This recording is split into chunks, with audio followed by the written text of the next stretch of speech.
मैं सती, शिव की अर्धांगिनी, शिव की प्रेमिका या शिव जी की एक अनन्य भक्त, आप कुछ भी कह सकते हैं। दरअसल मेरा जन्म महाराज दक्ष के घर हुआ था। हमारी कई सारी बहनें थी, सभी हम रूपवान और गुणवान थे,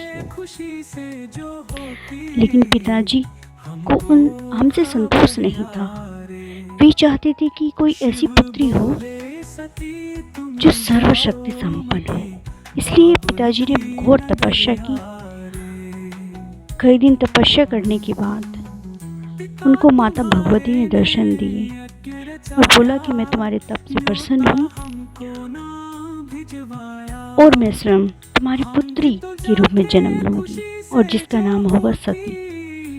तो इसी तरीके से मैंने अपने पिता महाराजा दक्ष के यहाँ जन्म लिया।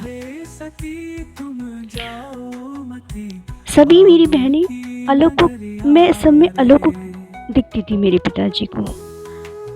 बाल्यावस्था से ही मैं शिव के भक्ति में पड़ गई थी, उनको सब कुछ मानने लग गई थी। धीरे धीरे मेरे पिता को चिंता हुई कि मैं विवाह योग्य हो गई हूँ, इसलिए हमारे वर ढूंढने की खोज शुरू की गई। उन्होंने ब्रह्मा जी से भी परामर्श मांगा। ब्रह्मा जी बोले, सती भगवती देवी का अवतार है, वह आदि शक्ति है और शिव आदि पुरुष, अतः शिव के अतिरिक्त सती से विवाह के लिए कौन उचित होगा।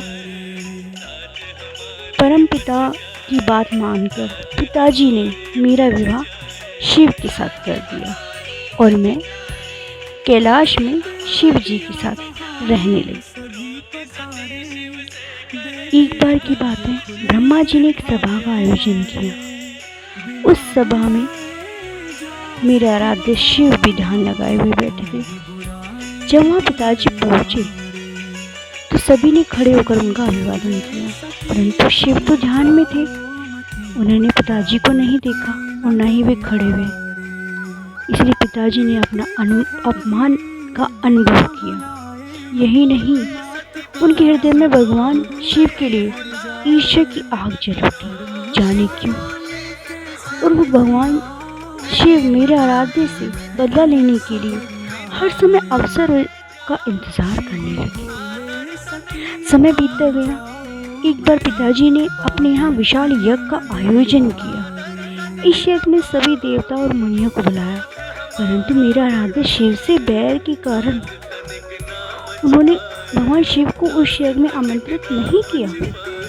जब मुझे ये बात पता चली, मुझे बहुत दुख हुआ, मुझे बहुत गुस्सा आया।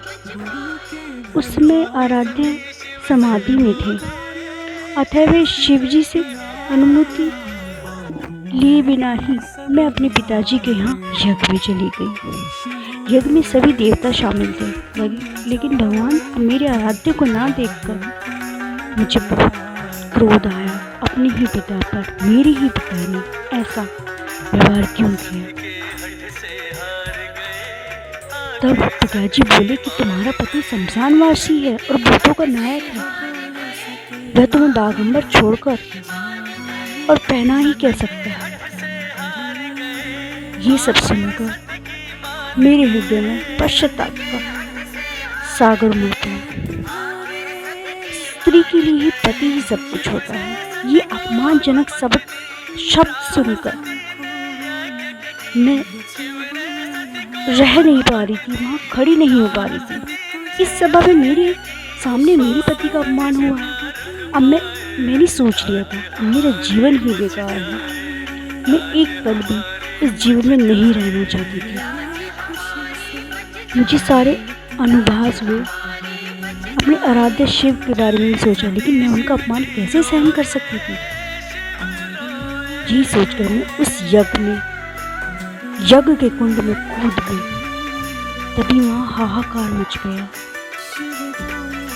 वीरभद्र ने भी क्रोधित होकर उस यज्ञ को क्षण क्षण कर डाला। सभी ऋषि मुनि भागने लगे। वीरभद्र ने देखते ही राधा राजा दक्ष मेरे पिता का मस्तक धड़ से अलग कर दिया था। तब मेरे आराध्य को ये बात पता चली।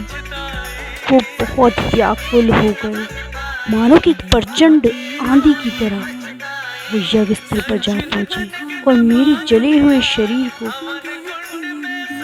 देखकर वो अपने आप को भूल गए। जैसे उन्होंने अपना आत्म संतुलन खो दिया था, मानो कि ब्रह्मांड में एक अग्नि सी जल उठी। वे इतने बेसुध हो गए कि उन्होंने मेरे शरीर को अपने हाथों में उठा लिया और सभी दिशाओं में भ्रमण करने लगे।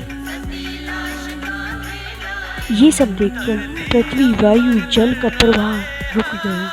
इस भयानक स्थिति से उभरने का कोई रास्ता नजर नहीं आ रहा था। भगवान विष्णु को भी आगे आना पड़ा, लेकिन मेरे शिव, मेरा आराध्य वहाँ बेसुध होकर इधर उधर दिशा में घूम रहे थे। इस बेसुधी में ही विष्णु ने अपने सुदर्शन चक्र से मेरे हर एक अंग को काटने लगे। ये अंग जहाँ भी आज गिरे हैं वो शक्तिपीठ के नाम से जाने जाते हैं, लेकिन मेरा प्रेम अमर था।